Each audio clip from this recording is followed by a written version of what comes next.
Genesis chapter 29. Then Jacob went on his journey, and came into the land of the people of the east. And he looked, and behold, a well in the field. And lo, there were 3 flocks of sheep lying by it. For out of that well they watered the flocks, and a great stone was upon the well's mouth. And thither were all the flocks gathered. And they rolled the stone from the well's mouth, and watered the sheep, and put the stone again upon the well's mouth in his place. And Jacob said unto them, My brethren, whence be ye? And they said, Of Haran are we. And he said unto them, Know ye Laban the son of Nahor? And they said, We know him. And he said unto them, Is he well? And they said, He is well. And behold, Rachel his daughter cometh with the sheep. And he said, Lo, it is yet high day, neither is it time that the cattle should be gathered together. Water ye the sheep, and go and feed them. And they said, We cannot until all the flocks be gathered together, until they roll the stone from the well's mouth. Then we water the sheep. And while he yet spake with them, Rachel came with her father's sheep, for she kept them. And it came to pass, when Jacob saw Rachel, the daughter of Laban, his mother's brother, and the sheep of Laban, his mother's brother, that Jacob went near and rolled the stone from the well's mouth, and watered the flock of Laban, his mother's brother. And Jacob kissed Rachel, and lifted up his voice, and wept. And Jacob told Rachel that he was her father's brother, and that he was Rebekah's son. And she ran and told her father.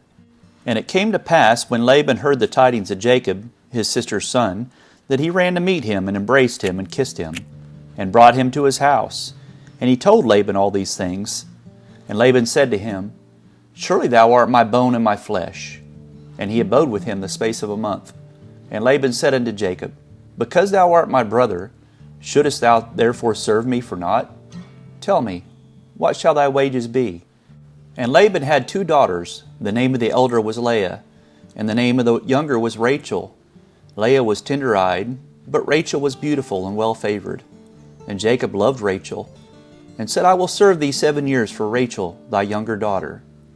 And Laban said, It is better that I give her to thee, that I should give her to another man. Abide with me. And Jacob served 7 years for Rachel, and they seemed unto him but a few days, for the love he had to her. And Jacob said unto Laban, Give me my wife, for my days are fulfilled, that I may go in unto her. And Laban gathered together all the men of the place, and made a feast.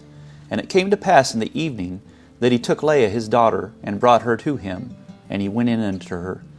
And Laban gave unto his daughter Leah Zilpah his maid for a handmaid. And it came to pass that in the morning, behold, it was Leah. And he said to Laban, What is this thou hast done unto me? Did not I serve with thee for Rachel? Wherefore then hast thou beguiled me? And Laban said, It must not be so done in our country, to give the younger before the firstborn.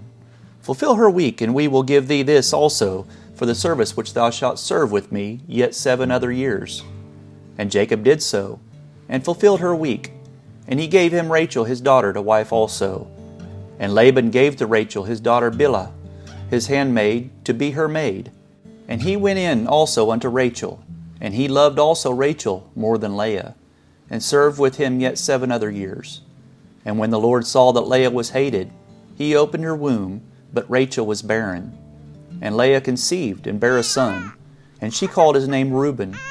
For she said, Surely the Lord hath looked upon my affliction. Now therefore my husband will love me. And she conceived again, and bare a son, and said, Because the Lord hath heard that I was hated, he hath therefore given me this son also. And she called his name Simeon. And she conceived again, and bare a son, and said, Now this time will my husband be joined unto me, because I have borne him 3 sons. Therefore was his name called Levi. And she conceived again, and bare a son. And she said, Now will I praise the Lord. Therefore she called his name Judah, and left bearing.